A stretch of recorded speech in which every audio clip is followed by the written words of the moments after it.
My name is Melanie McQuade. I'm the Heritage Officer in Westmeath. I'm employed by Westmeath County Council in partnership with the Heritage Council. My role is to promote heritage awareness, to provide information and guidance on heritage issues, and to implement the Heritage Plan. Athlone has received grant assistance for works to the castle and to this stretch of town wall here at Court Devonish Railway View.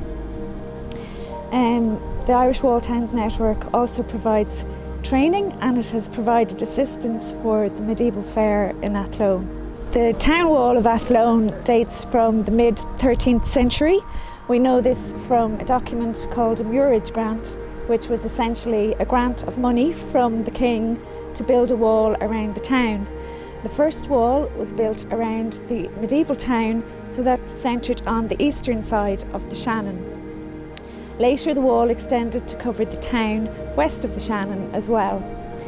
The next reference to the town wall is in a document from 1570s, which talks about rebuilding the wall. There was further rebuilding in the 1600s, and the wall was extended and strengthened. During the Confederate Wars, bastions were added to the wall to strengthen it. Then in the late 18th and early 19th century, the wall was further strengthened during the Napoleonic era, when there was a threat from invasion. This stretch of wall here at Court Devonish Railway View is thought to be the earliest surviving stretch of the town wall. It may date from the 1500s. We know this because its construction is slightly varied from the other stretches of the town wall. Only small sections of the town wall survive today, and this is one of them. You can see there are two different levels. So this is the outside of the wall, outside the town, and the inside level currently about 2 metres higher. And this was part of the issue here, because you see there was a large tree here, a sycamore tree, which was growing at the higher level, and its roots were penetrating down into the wall, causing structural damage. So there was concern that if this continued, the wall could collapse, and that's why we put in for this project funding from the Irish Wall Town Network and supported by Westmeath County Council. We're working from the Athlone Town Walls and Defences Conservation Plan, which was written by Oxford Archaeology back in 2005, and also the Heritage Plan for Westmeath County Council. This year we had Jason Bolton, Conservation Specialist, to do inspections and condition reports for standing parts of the town wall, and Jason's report on this section of the wall informed the conservation works that were undertaken here. So the first stage of works was to fell this large tree, and we had to do that within tree felling season. So that's outside bird nesting season. So tree felling is permitted from the 1st of September. So in early September we had the tree surgeons here, and they did a very good, careful job of felling this tree. You can see there are overhead cables, so we had to be very careful, and they felled the tree in sections, taking it down bit by bit. They did this over 2 days. An arborist is a profession who looks after the cultivation, management and general health of a tree. This tree is commonly known as a sycamore. It's causing trouble at the moment. Its root structure is basically on top of the Athlone Old Town Wall. So it's basically poorly rooted, bad structure. We've decided to use a 23-metre tracked scissor lift for this job.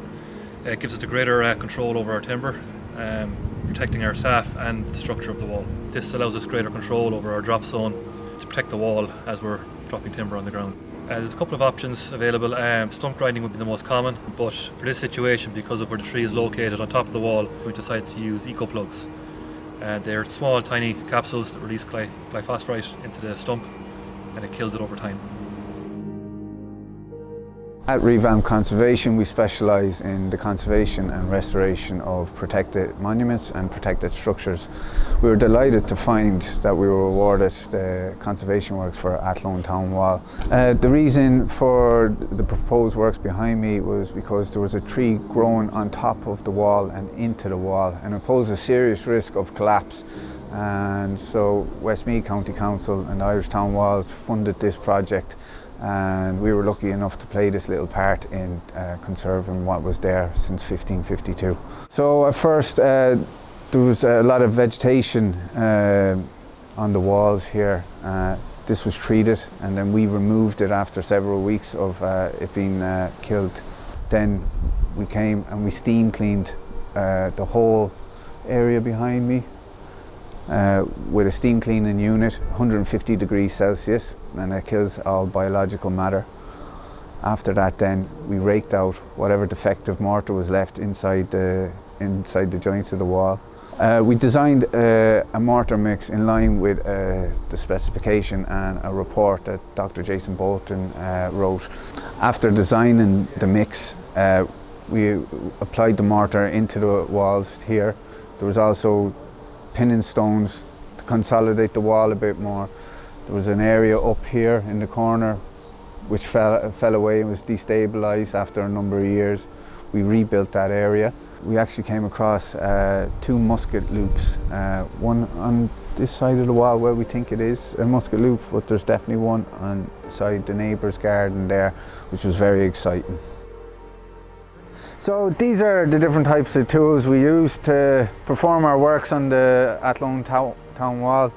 There's the traditional tapping brushes, that's how we finish it. We've got the soft brush for any debris, that loose debris that might be around to clean the joints. Different mixing trowels for knocking up the mortar, and different size pointing bars depending on the size of the joint would determine which bar we use. We also have a spatula, and we've got 3 chisels. This is a normal cold chisel, a plug-in chisel and a scutch chisel to extract any defective mortar. And we've got our hawks and our club hammers there to help do the job. These works followed the methodology set out by Jason Bolton, and the works were overseen by conservation engineer Kevin Clancy from Punch Consulting.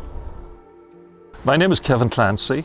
I'm from Punch Consulting Engineers, the conservation department of that company. And our role in this project was to see that the report, recommendations and method statements of Dr. Jason Bolton were carried out in line with what was required in terms of conservation and consolidation of the stone.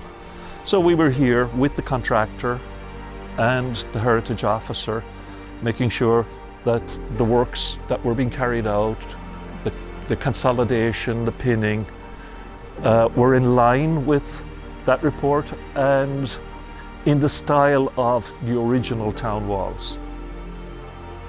Everything passes away. So right now, that job was finished this morning, and it's already decaying because the rain is driving at it. It'll be frosty in a few days, and bit by bit by bit, mortar will deteriorate. So it's an ongoing project, like your maintenance of your own house. You don't just paint it once.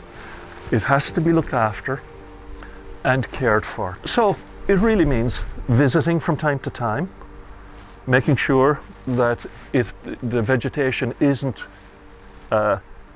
what would they call it, recapturing the site, and that it's minded and watched. Like I said about the tree root, that is over a period of maybe the next 3 years, that it's observed, removed, and the necessary repairs carried out in that area. For example, we talked this morning with the client about removing the vegetation on the tower as a first step towards carrying on that project. I think one of the really important things about maintenance is to have the people of Athlone, if you like, imbued with a love and a knowledge of what they have. you would get more care and maintenance based on 10-year-old children growing up with that knowledge and that love of their place. It's like you don't win an All-Ireland unless you start with 8-year-olds, and they'll win one in 20 years' time. So maintenance can be a very dry subject if it's just, if there's no care and no affection for what is being maintained. And that needs to be nurtured. Because the town wall is a recorded monument, works had to be done under archaeological supervision. This was done under Section 12 of the National Monuments Act, and I was the archaeologist on the project. The Conservation Management Plan for Athlone town walls and defences flagged this stretch of wall as one that needed attention. So we were very grateful for funding from the Irish Wall Towns Network to enable these works to be carried out this year. Ian Doyle is my name. I work for the Heritage Council. The Heritage Council funds the Irish Wall Towns Network, or IWTN, to the tune of about 300,000 a year in terms of conservation and interpretation projects. And yet this Athlone conservation project is just one of our projects for this year in 2020. We are delighted to see this project going ahead, so compliments to Westmeath County Council and to the conservation team and the landowners for progressing it this far. It's a really important project in terms of the fragility of the masonry remains at this point of the surviving wall town circuit in Athlone. Athlone is a really important town in terms of its late medieval heritage. It's not widely known, but there is quite a lot more than people expect in terms of its wall town's heritage and its siege archaeology from the Jacobean Wars of 1691. My name is Roisin Burke and I'm the project manager of the Irish Wall Towns Network. The Irish Wall Towns Network, or IWTN, was founded by the Heritage Council in 2005 to help to unite and coordinate efforts of local authorities to conserve, promote and enhance the wall towns of Ireland. We do this by issuing grant schemes, running training workshops and publishing advisory documents. Currently there are 29 wall town members across the island of Ireland, and Athlone is one of those members. The conservation works that took place on a section of Athlone town walls this September was in partnership with Westmeath County Council, and we look forward to working with the council in the years to come to conserve further sections of the walls. If you're interested in finding out more about the network, please do have a look at our website at irishwalltownsnetwork.ie.